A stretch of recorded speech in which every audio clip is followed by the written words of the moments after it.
حضرت زینب کے پیٹ میں بچہ تھا.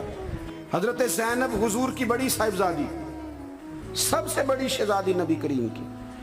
جناب زینب گھوڑے پہ بیٹھی تھی، حبار بن اسود. جناب زینب کے جسم ادھر میں اولاد تھی، بچہ تھا. حبار بن اسود نے نا وہ بیٹھی تھی گھوڑے پہ تو نیزہ مارا گھوڑے پر یا اونٹ پر، گھوڑے کو نیزہ مارا، گھوڑا تیز دوڑا، جناب زینب گھوڑے سے گر گئی. ان کے پیٹ میں بچہ تھا، ضائع ہو گیا. پھر وہ کافی دیر علیل رہی، اسی بیماری سے ان کا وصال ہوا. وہ شہید ہوئی. بڑی تکلیف ہوئی نبی کریم کو، بڑی تکلیف. فتح مکہ کے موقع پر نا حبار بن اسود کلمہ پڑھنے آیا. سیرت ابن حشام والے کہتے ہیں جب وہ آیا تو اس نے چہرے پہ کپڑا رکھا ہوا ہے. نبی کریم علیہ السلام کی بارگاہ میں حاضر ہوا تو حاضر ہو کے نا عرض کرنے لگا یا رسول اللہ صلی اللہ علیہ وسلم کو بہت بڑا دشمن بھی آئے تو معاف کر دیتے ہو. حضور خاموش ہیں، گردن جھکی. پھر کہنے لگا بہت بڑا دشمن بھی آئے تو معاف کر دیتے ہو. حضور خاموش ہیں. تیسری دفعہ اس نے چہرے پہ نقاب ڈالا تھا نا، حضور بڑا دشمن بھی آئے کلمہ پڑھے تو معافی ہے. حضور نے چہرہ اٹھایا تو آنکھوں میں آنسو تھے. حضور فرمانے لگے حبار یہ چہرے سے کپڑا ہٹا، بیٹیاں بھولا نہیں کرتی، تو کلمہ پڑھ میں تجھے بھی معاف کرنے کو تیار. بیٹیاں بھولا نہیں کرتی، تو پڑھ کلمہ. پورے خاندان نے قربانی پورے. حضرت سیدہ فاطمہ الزہرا سے کسی نے پوچھا تھا بی بی صاحبہ دین کے لیے سب سے پہلے آپ کو کب تکلیف اٹھانی پڑی؟ حضرت فاطمہ فرماتی میں چھوٹی سی تھی جب میری اماں وصال کر گئے، اور جب جناب ابو طالب وصال کر گئے تو مجھے کسی نے پہلے دن جب میں نے یہ تکلیف دیکھی اور صحیح کسی نے مجھے آ کے بتایا کہ فاطمہ نبی پاک علیہ السلام نا حرم کعبہ میں سجدے میں تھے. اونٹ کی اجڑی بڑی وزنی ہوتی ہے، حضور سجدے میں تھے.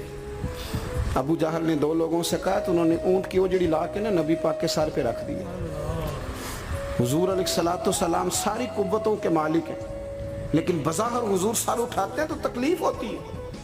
فاطمہ نہ ابو بکر صدیق مکے میں ہیں نہ مولا علی موجود ہے، تو آپ چلیں گی؟ بی بی صاحبہ کہتی ہیں میں اس عمر میں چہرے پہ نقاب ڈال کے نکلی، اس عمر پہلے دن نکلی. اماں چلی گئیں، پہلے دن میں نکلی، اور جب میں حرم کعبہ میں گئی تو میں نے لوگوں کو اپنے باپ پر معاذ اللہ ہنستے ہوئے دیکھا. کہتی میں نے کھینچ کے اجڑی حضور کی اتاری. نبی کریم نے میرا چہرہ دیکھا تو حضور رو پڑے. فاطمہ تو کیسے آئی؟ حضور مجھے اطلاع ملی. سیدہ پاک کہتی ہے میں نے حضور کو انگلی تھامی نبی پاک کی اور میں حضور کو آب زمزم کے کنویں پہ لائی. نبی کریم بیٹھ گئے، میں نے پانی نکالا، حضور کی زلفوں کو دھویا اور پھر میں نے کہا اللہ انہیں برباد کر دے جنہوں نے میرے بابا کو تکلیف دی ہے، انہیں برباد کر دے جنہوں تکلیف دی ہے میرے بابا.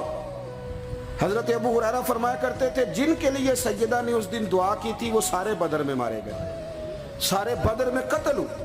ایک ایک شخص نے تکلیف صحیح صاحب، ایک ایک شخص. نبی کریم علیہ السلام کی چاروں بیٹیوں نے، پتہ ہے آپ کو، دو بیٹیاں ابو لہب کے دو بیٹوں سے بیائی گئی تھی.